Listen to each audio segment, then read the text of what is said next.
Alright, so Spider-Man No Way Home spoiler review.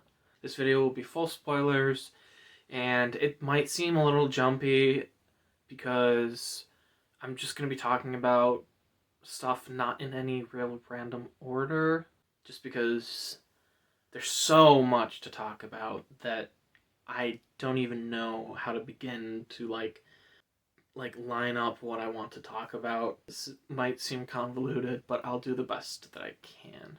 Why is Spider-Man such an idiot? Why is he so stupid? It drove me crazy this whole movie because he just keeps making stupid and dumb decisions, and then there's consequences, which are great, and he should learn from these consequences. But from the past two movies, he hasn't learned from his mistakes at all, and he keeps making stupid mistakes. So it's like, if they do a future Spider-Man film, is he going to learn from these past three movies? I have a feeling he's not going to, and that he's going to be just this f***ing idiot forever. And I'm not blaming that on Tom Holland, because he didn't write the script. I blame it more on the people writing it and the producers. But it does not help Tom Holland's case that I have against him, that I just can't stand him. Anyhow, so Peter screws up the spell because he can't keep his mouth shut, which is also kind of stupid as the story is, because why would Doctor Strange allow him to keep talking? Why would he even allow him down there in the first place? There's just so many issues with this movie, like common sense issues that just... It's common sense, people. Like, why are you being so stupid? You know, Doctor Strange is trying to fix Peter's mistake, and he tells Peter, okay, this is what you need to do. You need to get all these supervillains back here, and we need to send them back to their reality. And what does he do? He disobeys him. And he's like, you know what? I'm gonna save all these supervillains because I can't let them die. Well, that's kind of dumb because they were already dead. So sending them back to their universe is just gonna put them back dead. Is it really that worrisome? It's not like you're killing them, because technically they're dead already. And you don't even know if you heal them and you give these supervillains like Dr. Ock, Sandman, or the Lizard Dude, or Electro, like if you save these guys and cure them, like you don't actually know, like when they get sent back to their universe, are they going to be alive?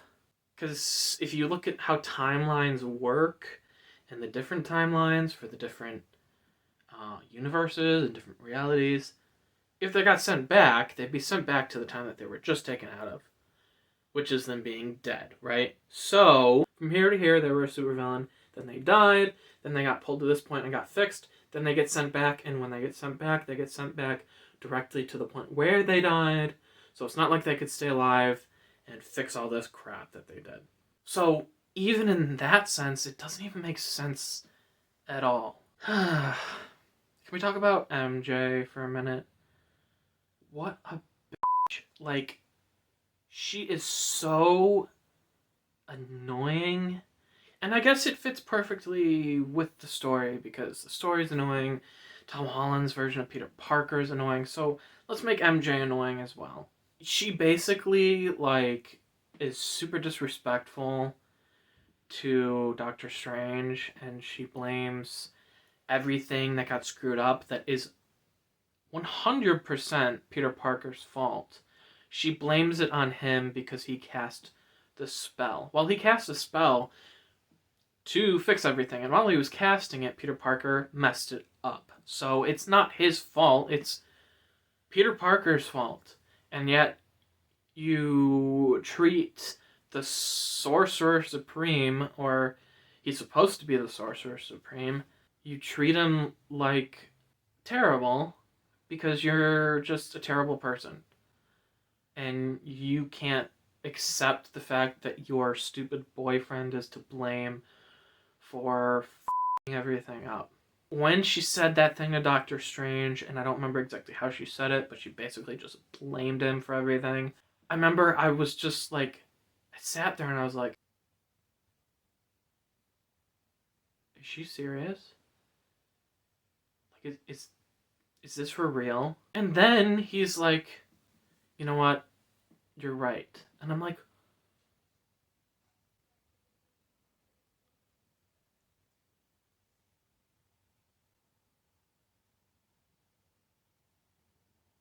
what? I don't know. It's like the more I keep talking about this movie, the more I dislike it. And I really wanted to like this movie. I really, really did. I was so hyped for it. It's the first movie since Endgame that I've been really hyped for from Marvel.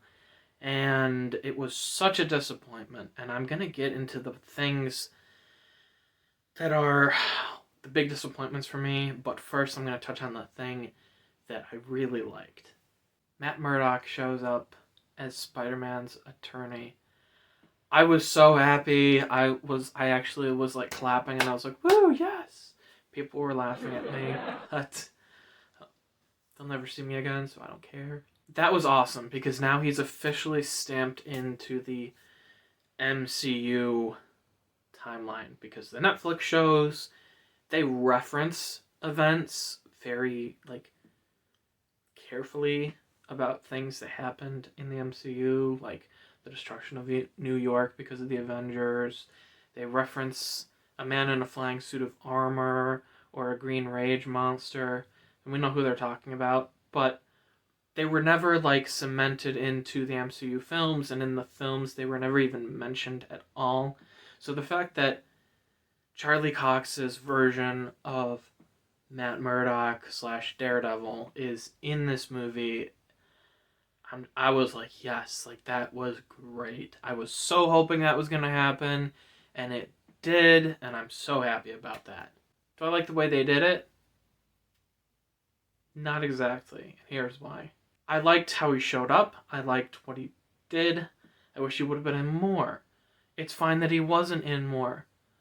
But the thing that he's in there for gets like totally disregarded because Spider-Man is supposed to be in all this legal trouble, right? Matthew Murdock's like, you're really not going to be in that much trouble because I can't really hold any accusations against you. And then that's it. It never gets referenced again. It never gets talked about. You never see him in court. You never see him like having any consequences because of what happened. And not that he should have consequences. Okay. Here's the thing about consequences. Sometimes people get consequences for things that they do, and they deserve these consequences. Other times, it's stuff that they had no control over, and there's this consequence that happens that affects them in a very negative way, and they have to deal with that. And that's what happened with the last movie because Mysterio released his Peter Parker's, identity to the world and also made it look like Peter Parker is a murderer. So he should have to deal with the consequences of that. And like it's literally not a problem. And I'm like, are you kidding me? It just got thrown out the window. Like this was supposed to be a huge part of the story and then it just gets like, okay, whatever. The reason why they did that is because they're trying to set up the rest of the movie with the villains from the alternate universes and everything. We get those villains, the famous ones, Dr. Ock, Green Goblin, Lizard Guy, Electro, Sandman. But we get those villains, and now they're in the movie.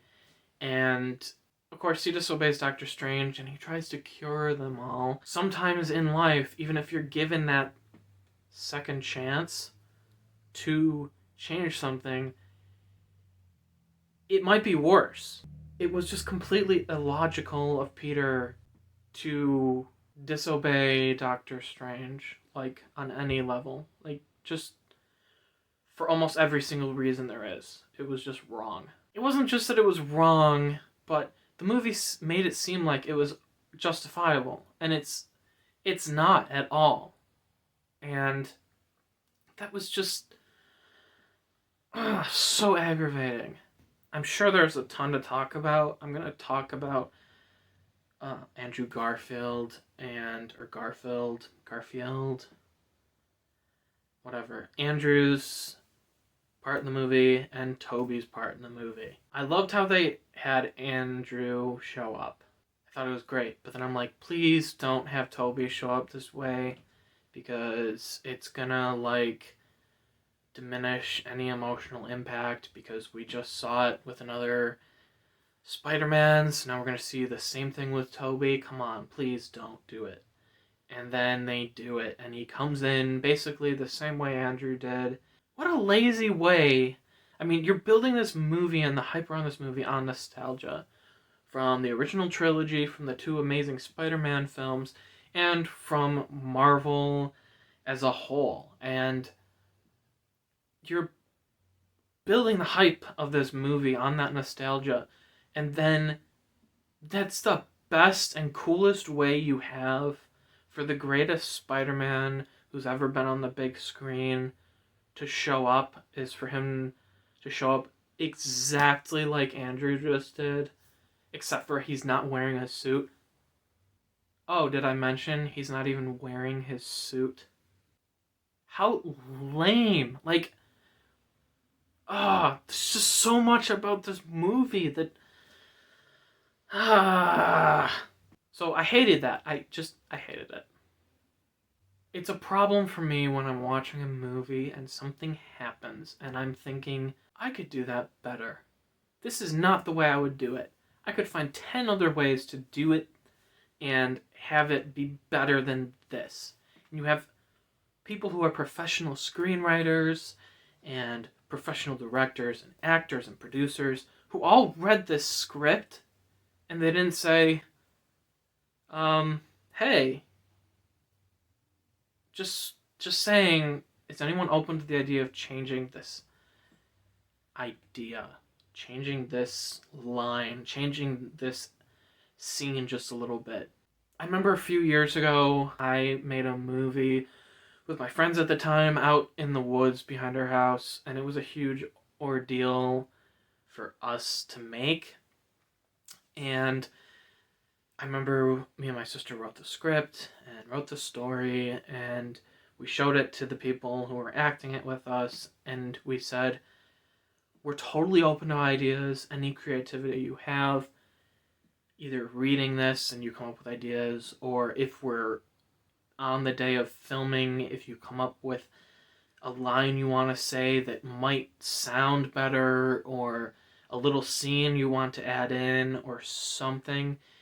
And like, we're totally open to it. So don't feel like weird if you want to change something. Like, run it by us and it might be great and then we'll do it. If it's not, then we'll stick directly to the script. And I know there's a big difference between making a movie in the woods behind your house with 10 people compared to making a full budget production, but you would think with so many people involved, someone would have been like, is this really the best way to do this? Can we do this better?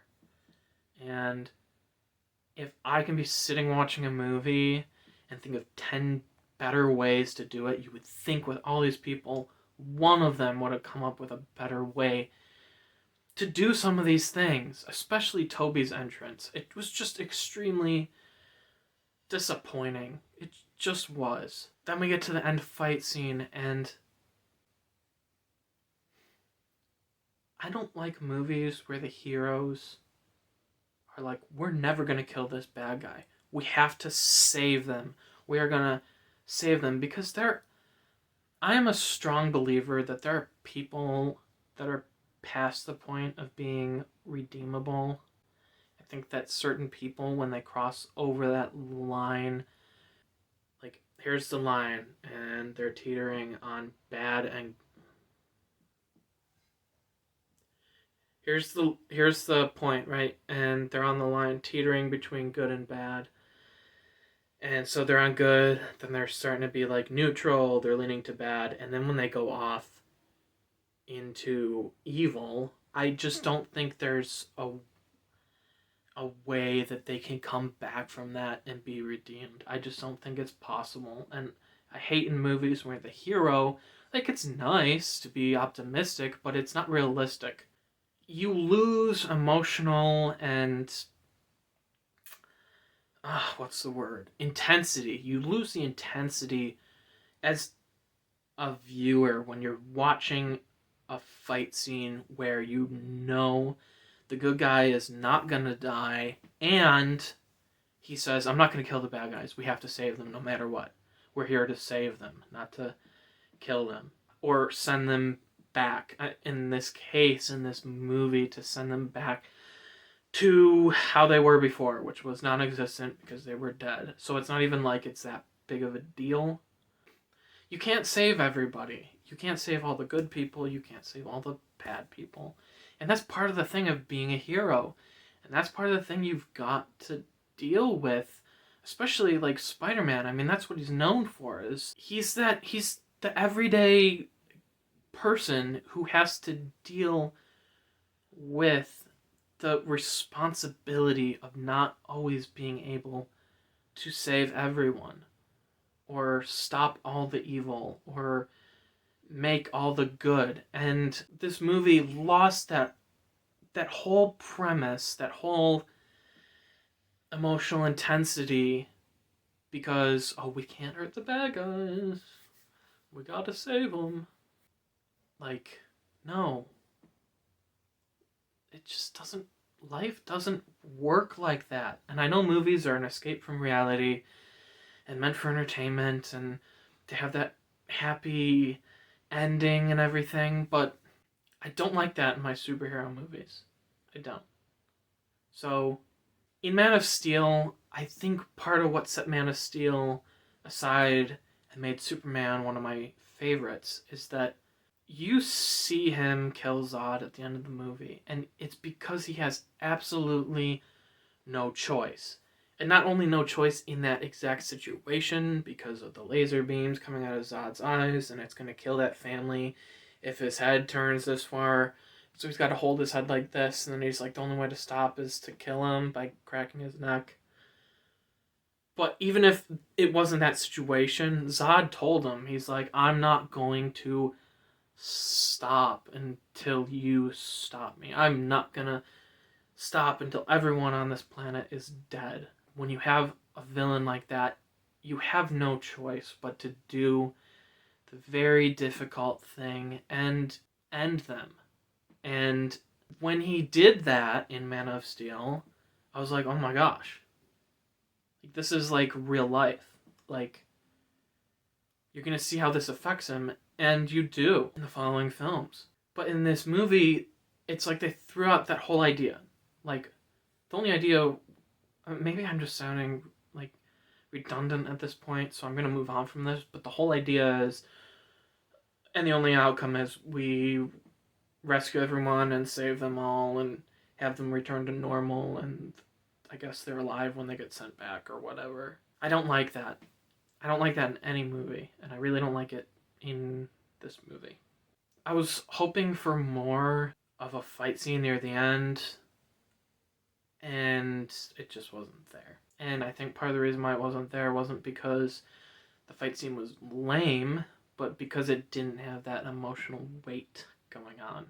And when you don't have that, whatever fight scene you have or scene of violence that you have just has no impact. It means nothing. So moving on, there's this part, man, this video's gonna be long, I'm so sorry guys. There's this part where Peter gets stabbed in the back, which I did not see coming, and I don't know why I didn't, because looking back, it's like, how could it not happen? But it happened and my jaw literally like dropped. And I was like, oh my gosh, are they gonna kill Tobey Maguire's Peter Parker? Like, this is a big move. Like, now the story matters to me. And then like 3 minutes later, they're like, oh man, you're stabbed, this looks pretty bad. And he's like, yeah, I've been stabbed before. I sound more like Andrew. But he's like, I missed the part where that's my problem. But he's like, yeah, I've been stabbed before. And then Andrew like helps him up and is holding him up, and I'm like, really? So getting stabbed, I guess, means nothing? Then, at the end, Aunt May dies, and I think that was a good move for the film, so I'm going to give the film props for that. I'm going to end this on a high note. As far as spoilers go, the ending, he has a new suit, and I think the new suit looks great. I really didn't like his current MCU suits. I mean, there was one or two that was kind of cool, but most of them I was kind of disappointed in. And this new one, it looks great, so that was cool. I'm sure I could talk more, mostly about the things I disliked about this movie in this spoiler review, but I'm not going to, so because this video is almost half an hour long, my back is killing me, I need to lay down, I need to get on some ice, plus I don't want to just keep, like, shitting on this movie. So, again, a rating of 1 to 10 on an enjoyment level, I'm going to give it a 6. Maybe the more I think about it, I might end up giving it a 5. If Toby and Andrew were not in this movie, I would probably never watch this movie again. Let's just put it that way. Alright, thanks for watching me complain about how much I didn't like this movie. I liked parts of it, okay? So thanks for sitting through this spoiler review of the things that I pretty much just hated about this movie, and the things I wanted to talk about in this movie. Comment below what your thoughts are, if you agree with any of my points. If you disagree with any of my points, I'd be very interested in what you disagree on. Because I don't have many friends, so I would like to hear other people's opinions.